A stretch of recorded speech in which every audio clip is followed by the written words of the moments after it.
Voice of America से मैं हूं मोहम्मद साकिब। पाकिस्तान में सियासी दर्जा हरारत बढ़ने के साथ अमन व अमान के जहां मसाइल पैदा हो रहे हैं, वहीं मुआशी बेयकीनी और अफरा तफरी में भी इजाफा देखा जा रहा है।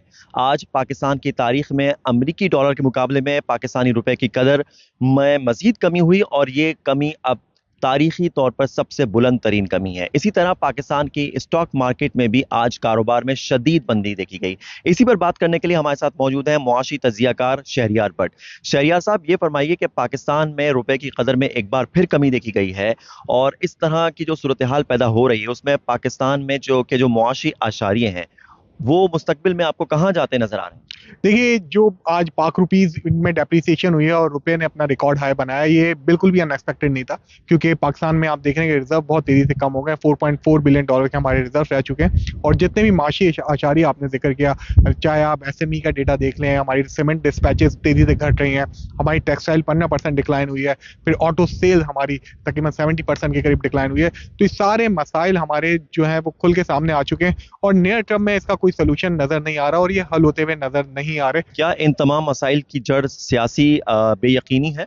जी, यकीनी तौर पे ये एक इसका कंपोनेंट है कि सियासी बेयकीनी भी इसका एक सबब है बड़ा, जिसकी वजह से हो रहा है। लेकिन जो बड़ा मसला हमारा ये है कि हमारे पास इनफ्लोज नहीं आ रहे। पाकिस्तान की क्रेडिट रेटिंग पूरी दुनिया भर में बहुत बुरी तरह से मुतासिर हुई है और अब हम जो बोइंग नहीं कर सकते बाहर से, तो हमारे पास बहुत महदूद जगह है जहाँ से हम बोरिंग कर सकते हैं। हमारे दोस्त ममालिक हमें पैसे देने को तैयार नहीं है। इस तक एक ही रिजॉर्ट था, वो था आईएमएफ। आईएमएफ से मुआहिदा कब तक मुमकिन हो सकेगा इन तमाम सूरत हाल में? देखिए, आईएमएफ का प्रोग्राम नियर टर्म पे होते हुए बिल्कुल भी नजर नहीं आ रहा, क्योंकि एक शदीद धचका लगा है जो आईएमएफ ने जो अपना एजेंडा शाया किया, जिसमें पाकिस्तान का नाम तक शामिल नहीं है। तो अगर गवर्नमेंट ने बहुत ज्यादा कोशिश भी की तो महीने से 1.5 महीना फर्दर लग सकता है अगर ये सफारती मैदान पे कुछ कोशिश करेंगे, क्योंकि इकोनॉमिक फ्रंट से ज्यादा अब ये लगता है कि ये पाकिस्तान को सिफारती महाज पे कुछ काम करना पड़ेगा, अपने दोस्त ममालिक से या अमेरिका से कुछ बात करने के बाद इस चीज को कंप्लीट करना पड़ेगा। आने वाले दिनों में बजट भी है और लग नहीं रहा कि अब ये आईएमएफ से प्रोग्राम पाकिस्तान का पाए तकमील तक पहुंच सके। स्टेट बैंक का कहना है कि जो बैरून मुल्क मुकीम पाकिस्तानियों की जानिब से जो रकूम भेजी जाती हैं उसमें भी बहुत बड़ी तादाद में कमी आ रही है और 13% से ज़ायद की कमी अब तक रिकॉर्ड की जा चुकी है।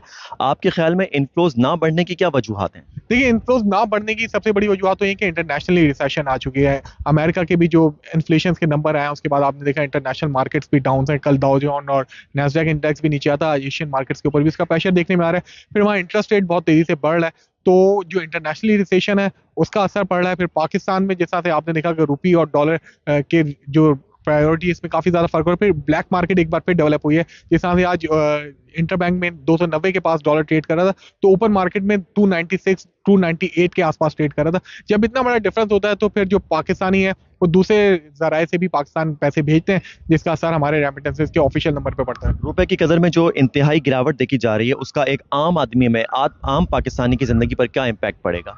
देखिए, डेफिनेटली बहुत ज्यादा असर पड़ चुका है और पिछले लास्ट अगर आप 9 मंथ की बात करें तो पाक रुपीज बहुत तेजी से डेप्रिसिएट हुआ है। तकरीबन 101 रुपए का फर्क आ चुका है और आप देख रहे हैं कि सबसे ज्यादा फर्क तो हमारे पेट्रोलियम प्राइसेस के ऊपर पड़ता है, जो कि आप देख रहे हैं कि ऑल्दो के इंटरनेशनली WTI और क्रूड ऑयल नीचे आ रहा है, लेकिन हम अपने जो लोकल सार्फिन है हम उनको बिल्कुल भी फायदा नहीं पहुंचा पा रहे, इसलिए कि हमारा रुपी डेप्रिसिएट हो रहा है। और जिस तेजी से हमारा रुपी डेप्रिसिएट हो रहा है उसके बाद सबसे पहले ऑयल के ऊपर फर्क पड़ता है। फिर जितनी भी कमोडिटीज हैं, आपको पता है ट्रांसपोर्टेशन जो उस पर कॉस्ट आती है तकरीबन 25% आती है।